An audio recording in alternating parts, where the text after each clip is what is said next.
भरवीत आलेलो आहोत, पण तो महामेळावा आम्हाला भरवण्याला परवानगीच देत नाही. कर्नाटक सरकार बरोबर केंद्र सरकारही आमच्यावर अन्यायाने अत्याचार करतायत. पण हा अन्यायाने अत्याचार अजूनही किती वर्ष आम्ही सहन करून घ्यायचा?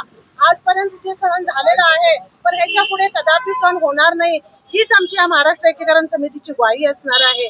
आज वेळोवेळी आमच्या मुलांना, आमच्या युवकांना अटक करण्यात येत आहे, त्याचबरोबर महिलांना सुद्धा अटक करून घेऊन जाण्यात येत आहे. अटक करून तुम्ही करणार तरी काय? अधिवेशन काय करताय? अधिवेशन कशासाठी भरवताय? ह्याचा तरी तुम्ही उल्लेख करा. आणि उल्लेख करूनच आमच्या या मराठा समाजाला महाराष्ट्र एकीकरण समिती म्हटलं की आम्हाला तुम्ही केसेस घालताय का? कशासाठी? केंद्र सरकारनं हेच लिहून दिलेलं आहे काय?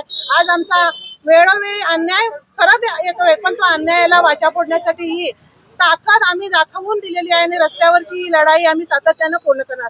आणि बेळगाव हे महाराष्ट्रात घातलं पाहिजे आणि तीच ही आमची मेन मागणी आहे. त्यासाठीच आम्ही हा लढा देत आहोत. आज आम्ही 4थी पिढी हा लढा देत आहे. तरी केंद्र सरकारनं आणि राज्य सरकारनं हा सीमा प्रश्न सोडवलेला नाही, याची त्यांनी दखल घ्यावी. सरकारकडून दडपशाही होते. महाराष्ट्र सरकारनं पण ते ध्यानात घ्यावं की बेळगावचे लोक हे स्वस्थ बसलेले नाहीत आणि त्यांनी आत्ता तरी जागं व्हावं, कारण त्यांना यायला सुद्धा बंदी घातली जाते. त्याचा यांनी बोध घ्यावा. आता खरं तर महाराष्ट्राचं म्हणजे त्यांना का नाही अजिबात त्यांना आमचे काही पटलं नाही आहे, कारण ते झोपेचं सोंगून आम्हाला फक्त आशा दाखवत आहेत. आता आज काय म्हणतो काय त्यांचं अधिवेशन चालू आहे, त्यांनी अधिवेशन घेऊ देत, पण आम्ही त्यांनी अधिवेशन घ्यायला पण आम्ही गप्प बसून चालणार नाही. आमच्या ज्या काही भावना आहेत त्या आम्ही प्रदर्शित केल्याच पाहिजे. कर्नाटकाचं जे अधिवेशन होऊ घातलेलं आहे, हिवाळी अधिवेशन होऊ जे घातलेलं आहे, आणि त्याला प्रत्युत्तर म्हणून आम्ही सीमा भागातील सर्व मराठी बांधव एकत्र येऊन, कारण तसं बघितलं तर कोर्टामध्ये हा खटला आपला सीमा प्रश्नाचा चालू आहे आणि असा सीमा प्रश्नाचा खटला चालू असताना या अधिवेशनाच्या विरोधात म्हणून बेळगावच्या सीमा भागातील मराठी माणसाने महामेळाव्याचं आयोजन केलेलं होतं आणि त्याची रीतसर परवानगी मागितलेली होती. पण काल त्यांनी सांगितलं की तोंडी सांगितलं तुम्ही ॲक्शन डेपोवर तुम्ही महामेळावा घेऊ शकता म्हणून.